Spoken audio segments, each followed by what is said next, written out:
Vous connaissiez sans doute ce tableau, mais probablement pas celui-ci.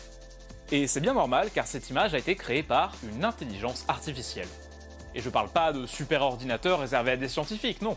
Vous aussi, vous pouvez créer des œuvres d'art incroyables ou des photos plus vraies que nature sans toucher un seul crayon.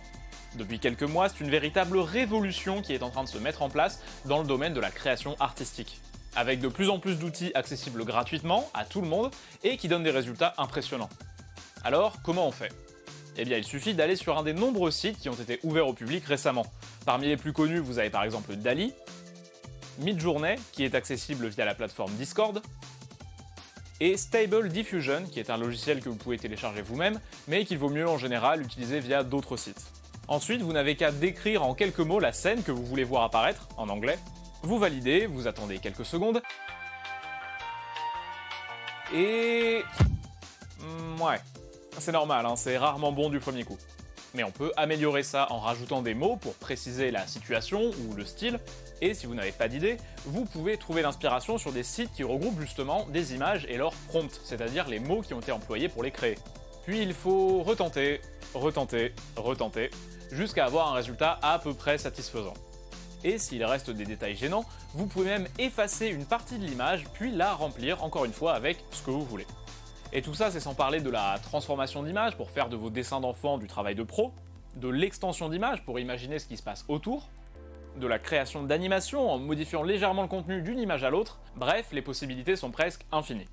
Concrètement, comment ça marche ?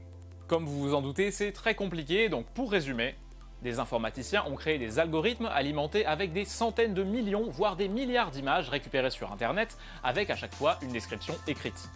À la longue, l'algorithme arrive à détecter des récurrences dans les images, à distinguer un chien d'un chat, une photo d'un tableau, et il comprend à quel mot chaque élément correspond grâce aux descriptions. Puis il classe toutes ces images dans une espèce de grande réserve virtuelle appelée l'espace latent. Ça, c'est pour la partie inspiration. Pour créer l'image, c'est un autre programme qui va faire le chemin inverse. Quand vous écrivez des mots, il va aller regarder dans sa réserve quelle zone correspond le plus.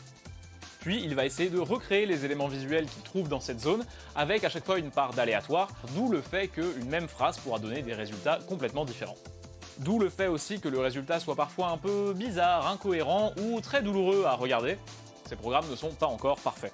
Mais ça n'est peut-être que le début. D'autres outils présentés par Google et Meta promettent de bientôt pouvoir créer des vidéos entières à partir, encore une fois, de quelques mots, ou même des modèles 3D qui pourront par exemple servir aux architectes ou aux concepteurs de jeux vidéo. Mais en progressant aussi vite, ces programmes soulèvent évidemment pas mal de problèmes. Vont-ils par exemple remplacer les artistes, reproduire les biais sexistes ou racistes potentiels de leurs concepteurs ? À qui appartiennent les images créées ? Autant de questions auxquelles l'IA n'a pas encore de réponse.